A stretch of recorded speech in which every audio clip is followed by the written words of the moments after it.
And one of the kids just stepped forward and he went, "Sir, are you famous on TikTok?" And I froze. My first birthday was away from my birth family. I never had my first 3 birthdays with any of my birth family. It was always with foster carers. Hey, I'm Katie J, and welcome to Young Scot's podcast, This Is How I Feel. This podcast is all about having open and honest conversations focused on emotional well-being. And today, we're really looking forward to talking to Duncan all about overcoming challenges, whether that's his dyslexia or having care experience. You might know Duncan from his gaming platform, MyDylsexia, where he shares his passion for video games. As part of this podcast, obviously it's called This Is How I Feel. Yeah. How are you feeling today? I am feeling very, very good. I've been looking forward to this day for a wee while now. I listen to a lot of podcasts myself, and I was saying just before that it feels weird to be on the other side of the screen, just because you see so much like videos and social media things where other people are talking. There's so many podcasts out there. You see videos of people talking, but you don't actually know what it's like to then actually sit in the hot seat and answer the questions. I remember I was in Amsterdam when I received the email from young Scot. I was with some of my friends, and I turned to them and I went, "Boys, do you know who I am talking about when I say young Scot?" And they went, And I was like, "Do you remember in school when you had the lunch cards to buy your lunches and you had to put your lunch money on it?" And they were like, "Yeah." I was like, "They've just asked me to go on a podcast with them." And I was like, we just sat down for 10 minutes with some food and talked about it. And it was really weird, but it was really, I was like, this is something I've never really done before. And I was like, this is amazing. Very excited for it. So yeah. Well, I mean, obviously, sitting on the other side, there are loads of reasons why that email came your way and all the brilliant things that you've done to kind of more than deserve a space in that chair. I mean, goodness, you know, you've done so much, and we'll cover all the amazing work that you've done, Duncan, as well. So yeah, we're just happy to have you. Very happy to be here. Yeah. I want to talk to you about gaming and that the kind of role it plays in your life and how that community kind of, you know, helps you through on a day-to-day. Absolutely. Gaming, I think, for me and for a lot of young people has been a constant part of my whole life. I think from day dot, as soon as I got my hands on an item that pressed buttons and made noises, I was all over it. Like it's always been there. And now as a full-on adult, I'm still spending a lot of my time invested in gaming. So it's kind of like, it's never really disappeared. And I think, I remember there was a very specific moment when my brother hit 12 or 13 and he grew out of gaming. And my mum turned to me and she went, "Don't worry, when you get to that age, you'll forget all about it and you'll grow out of it." And 12, 13, 14 years later, her promise has not come true, so we're still here.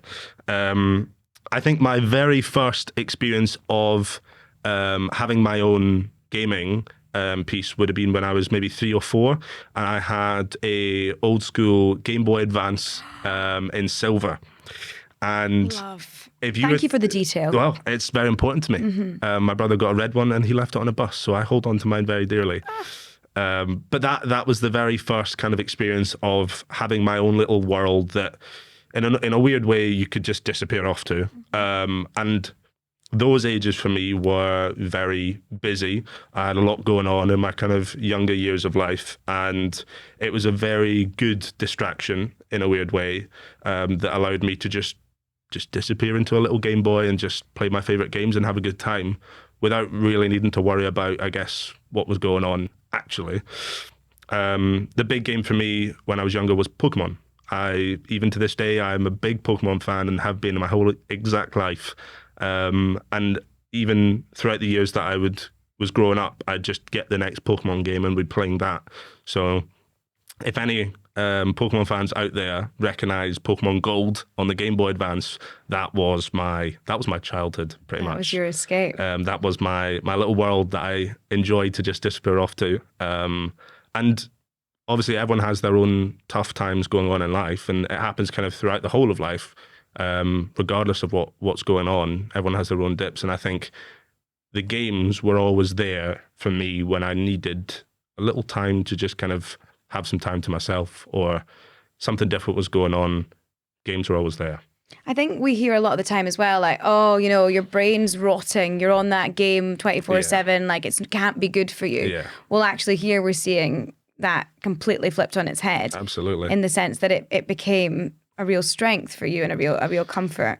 I think it might be controversial to say it, but I think potentially when people talk about gaming being a negative thing and a square-eyed thing, which is what my parents used to call it, going and getting square-eyed, is a slightly more old school view on the kind of community and the concept. And I think nowadays more and more people are realizing how beneficial, especially community that you mentioned before, how strong and the powers of community in gaming can have. And nowadays we have so many countless communities of gaming that are tight-knit, supportive, and provide potentially more support and well-being than people in the real world, which is quite a scary thing to think about. When we talk about switching up that narrative of like, you know, this is bad for you, and then actually finding the good there, you're really contributing to that, aren't you, with your raising awareness for your experience with dyslexia?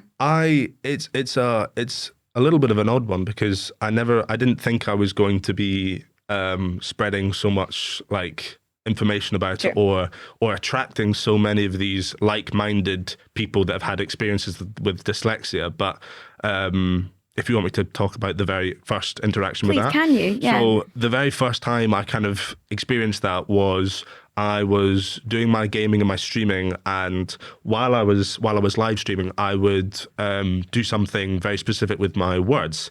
So I would take two words and I would swap the first two letters subconsciously, naturally. I can't remember what it's called, but there is a word for it. And I would just naturally on stream say it, and then in the live stream, people would point it out. We'd have a bit of a laugh about it, and we'd joke about it to ourselves, and then we might reference it a couple of times later in that day. But in essence, I was taking something that I was maybe doing wrong through my speech, and I was making it into a kind of light-hearted joke, and subconsciously trying to show people that it wasn't necessarily a bad thing and it was a funny thing. And I was lying in bed one night when I always do my video ideas. I was thinking my video ideas before I fall asleep for some reason. I have to then jump out of bed and write them down on my phone before I forget them, because obviously that's when I remember them. But I thought of this and I was like, maybe I should make this into a video. And I thought this little intro, introducing myself, saying, I think it was something like, hello TikTok, my name is Duncan and I have dyslexia. And I introduced a little thing that I did and I called it Dyslexic Moments. And I played the clip of me saying, I think I said, I tried to say whose mic is echoing, but I said whose echoes miking. And I laughed at it afterwards. I made a joke about it and I posted it. And I think it got like 2-3 million views. Stop. Yeah, over I don't know how long, but it was my most viral video I'd ever posted. And I kind of sat there, I was like, whoa, this is crazy.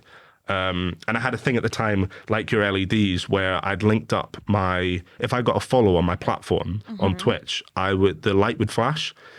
And there was a really weird time where we were just sat in my room and we were just watching this light flash and flash and flash and flash. And I was sat there thinking, I was with my flatmates at the time, I was living with 4 other boys, and I turned to them, I was like, every time that light flashes, that means somebody's followed. And I was just watching my social media weirdly blow up a little bit.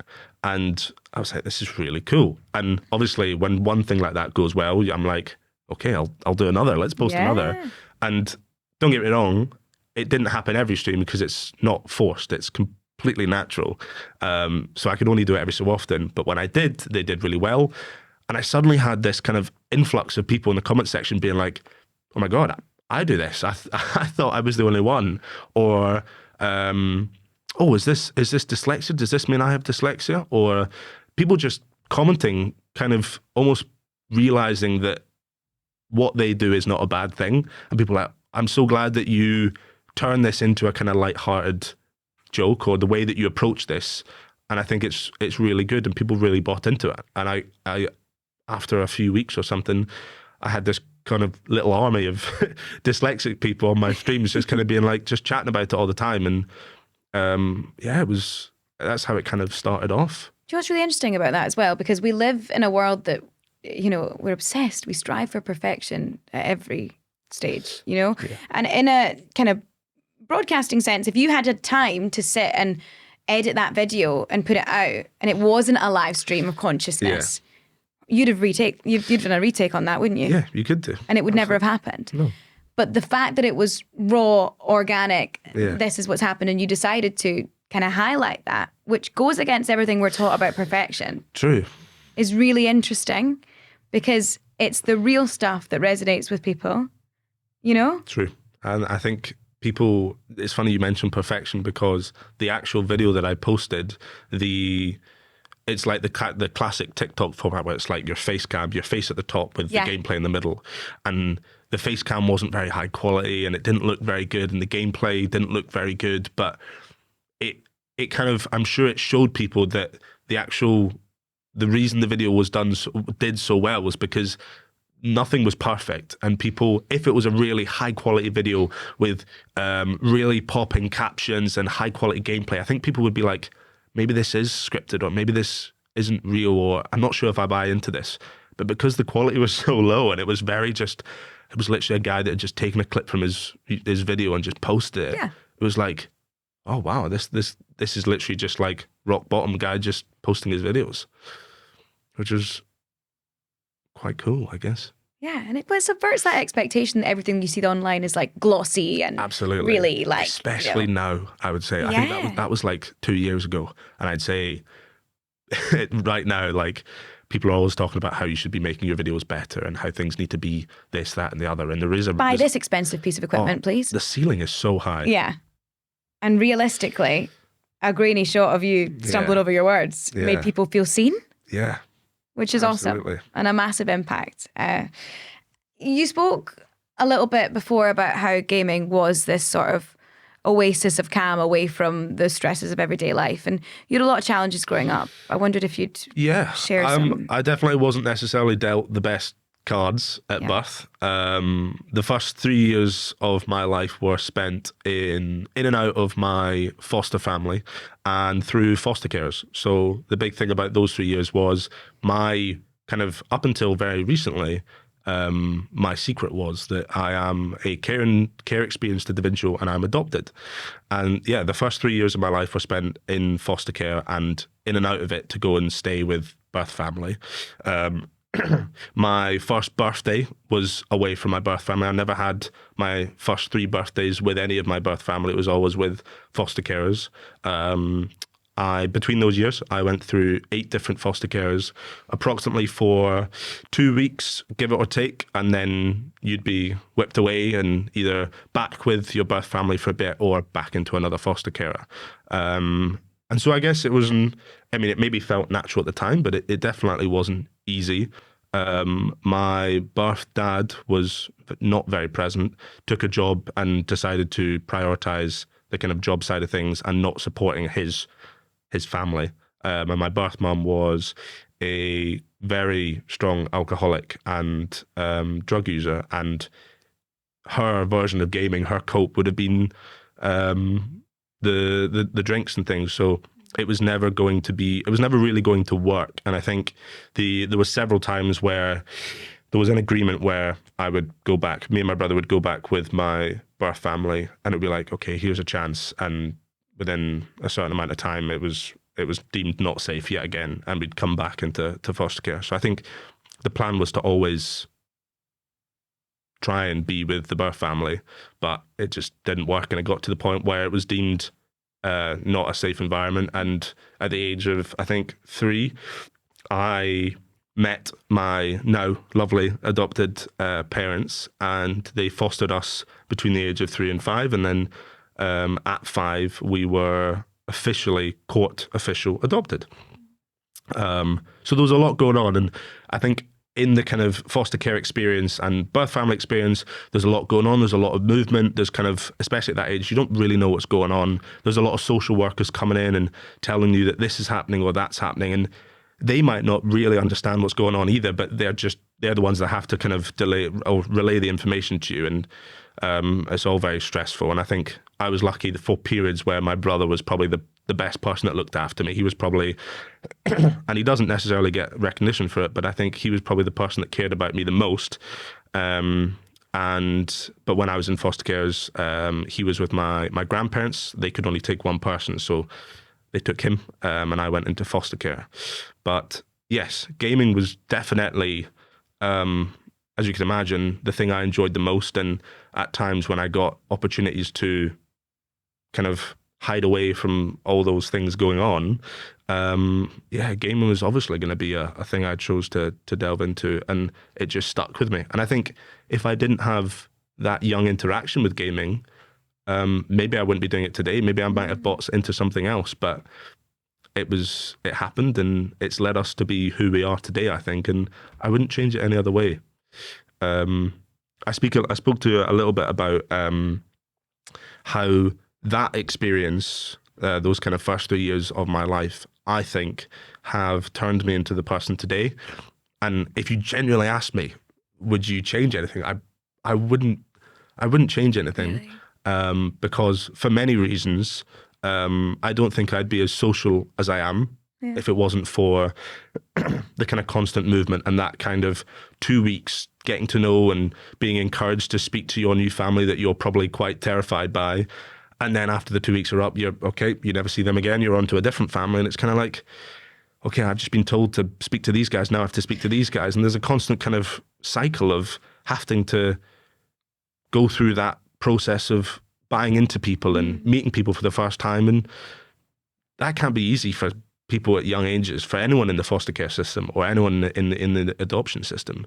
It can't be easy, but I think that's allowed me to become more social, and maybe the reason why I yap so much today and spend 5 days a week sat in front of a camera chatting to people on the internet. But that could well be a reason why I'm there and doing what I do. So yeah, I wouldn't really change it. Oh, bless you! Just this image of this, gorgeous young person going, "Hello, how are you? I'm going to get to know you." I think that it could have put a lot of people in the other direction of kind of shutting down and thinking, why would I bother to put on this brave face and say hello to everyone? True. I could just run away and hide.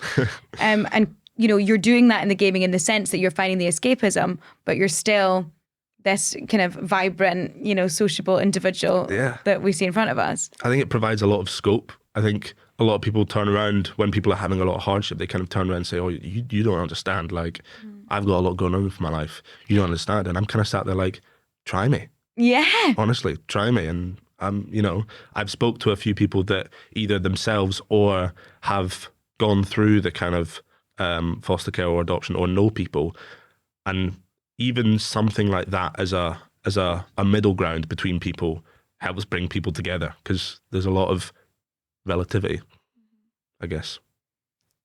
Do you find that, I'm just trying to even begin to imagine what you kind of were experiencing at the time, that feeling of uncertainty and I don't know how long I'm going to be here, so kind of don't get too comfy, or maybe I should be all in here, or what's just not knowing as a baby, really, what's going on. Do you think that the kind of formula of I can understand a game and this is kind of how it works and maybe this all makes sense was a part of that? Absolutely. I think it might sound slightly over-egged, but finding a little purpose, even if it is in 100%. A story game or a Pokemon game where you're trying to beat the Pokemon League at the end of the game, and in reality you might be having a tough time, but it's all right.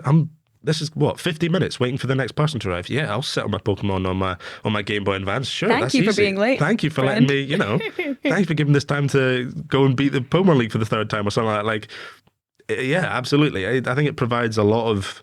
There's just so much people don't understand, I think, about what gaming can do and the scope of it in especially young people, but also all people involved. At what point along your kind of timeline did you figure out that dyslexia was an issue? Very good question. I think my mum and dad now, my brother, when he went through high school, he was very unfortunately, he was almost like the kind of test individual out of me and my brother. And late on in school, when he was doing exams, they were like, this we're not seeing the full picture here. And I think they got him tested. And turned out he was severely dyslexic and needed all sorts of support. And annoyingly, I think that they kind of found out a little too late. Sure. And I'm sure if he had the support that I did going through his exams, he would have been able to. I mean, he's very happy where he is, but I think he would have maybe done better in his exams potentially. But there was the kind of ringing bells of, okay, if my brothers maybe had these hardships, let's go and work with Duncan, see what's going on there.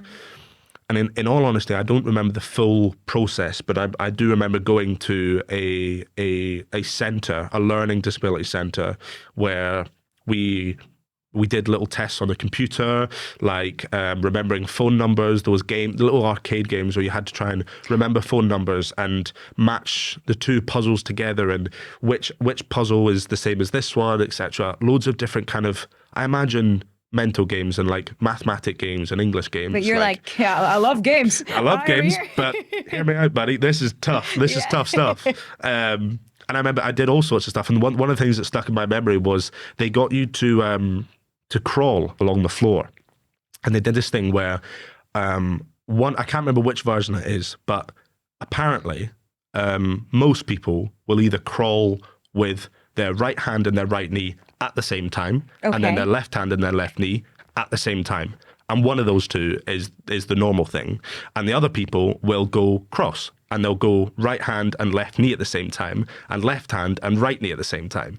And that, apparently, I remember doing that, and I did it the non-normal way, if you will.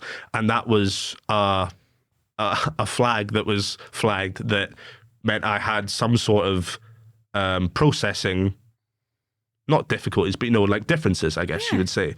And that one's always stuck in my mind a lot, because I'm always like, what? How can you tell from somebody doing the crawl on the? But it apparently tells you a lot about the individual. And that went on for a while.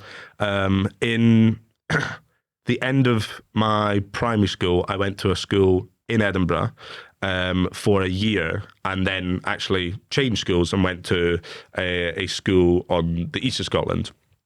And in that year that I was at that school in Edinburgh, they had a whole department dedicated to learning disabilities and testing. So we went and did a lot of that stuff there again, similar type stuff with a book matching. I'm sick of crawling around, guys. Triangles, puzzles. And the guy at the end of it was like, yeah, you would definitely benefit from dyslexic help and whatnot. And there was a full diagnosis document that I think my mum still got.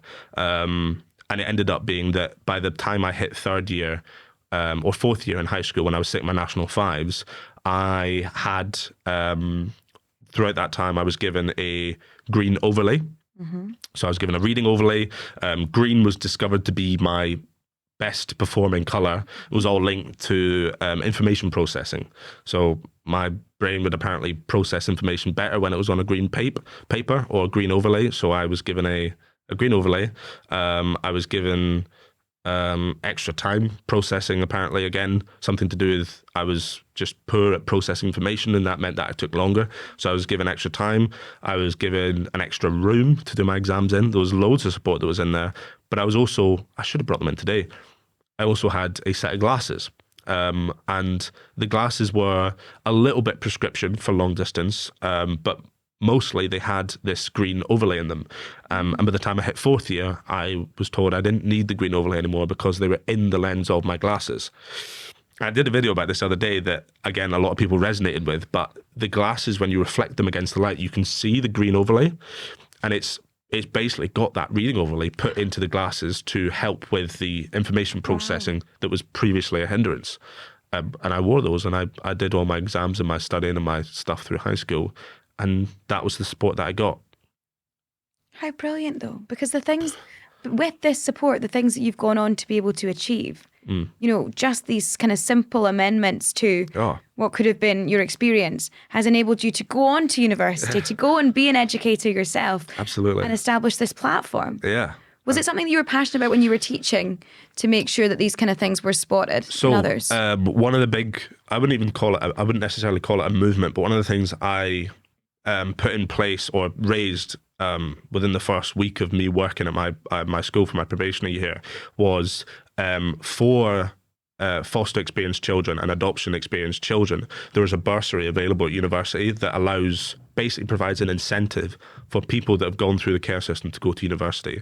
Because when you look at the statistics for individuals that have been through the care system, one of the highest statistics as like a chance of this happening is for care experienced individuals to leave high school early and be involved with the police. And it's two very, very high statistics that is a probability that will happen. And I think I don't want to say what it is because I can't remember, but the statistic for care experienced individuals making it past secondary education and making it into university is very low. And so they have this bursary in place to provide financial aid and an incentive for these people to make it to university. And I remember the first time I went to my open day at Edinburgh University, we were quoted the amount that accommodation and everything would cost at Edinburgh University. And even though we're lucky that our tuition fees are paid for, it was still going to be too expensive. And I remember having a conversation with my mum. I was like, we can't send you to university because it costs too much. The accommodation is too much. And we ended up, just before we left, we spoke to somebody and said, is there anything available for, my son's care experience? Is there anything available? And they were like, actually, yeah, there is. And just by that chance, we had a conversation, we sat down, we got the green light, and it meant that I was able to go to university, which was obviously massive for me, because I don't know what I would have done or where I'd be if I didn't. But that process, when I went and taught in my first school, I went straight to the deputy head and I sat her down. I said, by the way, if you do know about this, brilliant, because she was the connector. Do you know about this bursary that's available for care experienced individuals? And if we do have any within the school, do they know about it and do their families know about it? And she kind of said, I know about it, but I didn't really know it was how available it was and how accessible and how much maybe we should be pushing this. And she basically turned around and said that she was going to raise this at the next meeting that they all had. And she couldn't tell me who the care experienced individuals in the school were, but she knew who they were. And she kind of said that she'd start that little fire of trying to make everybody aware that this thing was in place. And I was like, okay, that was my thing that I wanted to bring to the table. That's across the board, you've been a part of such positive change for individuals in their lives. No, really, truly, because that, obviously, you are here to tell the tale about how positive an experience it was for you. You got into Edinburgh Uni, Absolutely. You smashed it, you got your degree and went on to teach. And then used your platform to tell people, it's okay to have dyslexia. I've experienced it and look at me now kind of thing. It's just really, really inspiring, Duncan, genuinely so cool. What happens when those two worlds collide, though, and your students see you on the internet? That's a very good question. It is something that I always kept two different worlds, two different personalities. There was Dunk in his online teaching, there was MyDylsexia, and then there was MyDylsexia, and then there was Dunk in his teaching. Sure. And they two worlds were always separate because teaching and education is a very by the book industry, I think, from my own experience. And there's a lot of people that disagree that you should have presence on the internet. And there's a lot of people there is a lot more modern teachers that agree that maybe social media isn't a bad thing, but there is a lot of people in high places that really don't look at it good. And I was always fearful that if my two worlds clashed and people found out about it, that I would get the sack. Your effectively. Secret life. Exactly. My double agent. Oh, stop. And so I always put a lot of effort into separating them. Yeah. And one day when I was teaching, I remember it very vividly. Classic PE teacher, I brought my kids out onto the AstroTurf and I got them to line up on the white line. And I started doing my spiel at the start of the lesson. And one of the kids just stepped forward and he went, "Sir, are you famous on TikTok?" And I froze. I froze on the spot and I kind of had a hot flush. And then I went straight back to it and I kind of went, "Listen, guys, if you've got any questions outside the lesson, you can catch me at break." And I was like, okay, how do I deal with this? And in my head, that whole lesson, I was thinking, oh my God, this is really happening. And at least 2 or 3 times later in that day, there was some older students that came up to me and said, "Sir, are you famous on TikTok? I think I've seen you on TikTok." And I was like, my God, it's all over. It's all going down. And I just had a moment. I decided, right, I'm going to bring these worlds together and I'm just going to own it, because nothing looks worse than you trying to hide something that really isn't a bad thing. Yeah. So the next day, my whole time during streaming, I've done something called safeguarding, which obviously is about protecting what you do online and making sure everything you do is professional and safe. And I'd put system in place to protect young individuals within my community. I'd separated roles in online servers for people to have access to certain things and older people to have access to things that would probably be looked down upon if young people had access to. So you've thought it all through. It's not, nothing's by mistake. Loads of things put in place. And I basically printed off a sheet of all this information, as well as a set of achievements that I'd done in my time that I think would look good. And I booked in a meeting with the deputy head of the school, and I said, I just want to cover some things that have been going around. And she went, okay. I met with her, and I did the classic lawyer on a table. I slid the document over the table, and I kind of went, explained the situation, what was going on. And I said, in this envelope is the whole story, everything I've done, everything that I've put in place to make this, what I have, a safe place. And I think personally, once you read all this and you understand what I do and what I bring to the table, that you'll support it. And she went, okay, I'm going to look it over and I'll read it. And on things like that, there was charity achievements. Like, we've raised, I think, nearly $10,000 for men's mental health and suicide prevention and things like that. And I was kind of like, okay, let's get that down in the big print. Let's make sure they can see that, because why is it just 20 font? It's like, come on. And then I think a couple of days later, when she had a chance to read it, she met with me and she was like, yep, this is okay. We're more than happy for you to continue doing what you're doing. And there it was. And I just owned it. Became a bit of a legend at school. I don't know about that. I could never stand there and say that I felt like that. But like, they always say, teaching's the closest thing you can become to being a celebrity. And I guess when you bring the social media world and teaching together, it's a bit like, okay, well, I kind of do feel a little bit like a celebrity in this school, because everyone's going crazy. And feeling seen. Oh, absolutely. Which is amazing. I've got to ask you, you have achieved so much, honestly, and there's so much more that we could discuss about the platform in depth, and I want people to go and kind of follow you and witness it for themselves, because you're creating a really powerful impact out there. I imagine that Lil Dunk back in the day might not have thought that was going to happen. So what advice would you give to your younger self?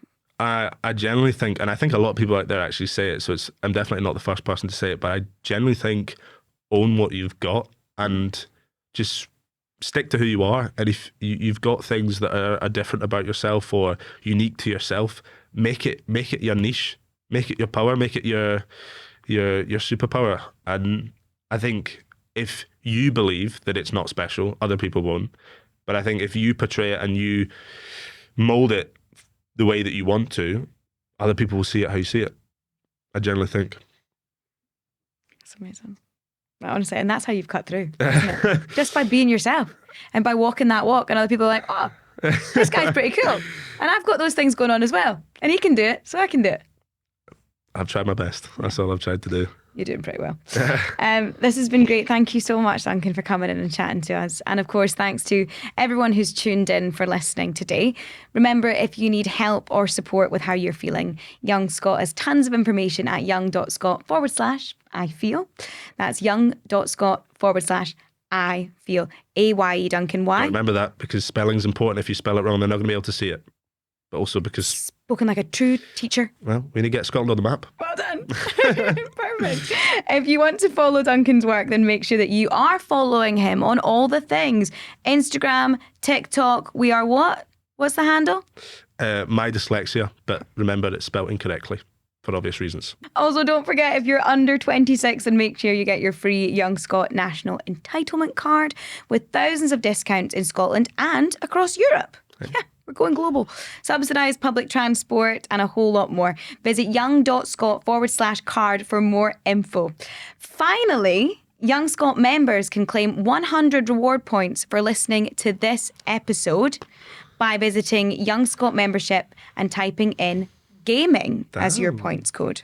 Okay. You've got your own code. Double winning. You have one today. 1 out of 1, I get my own code. Thank you very much. If you're not a member yet, visit young.scot/membership to get started today and earn points for activities and access exciting rewards. So that is it from me and Duncan. Thank you very much. Thank you very much.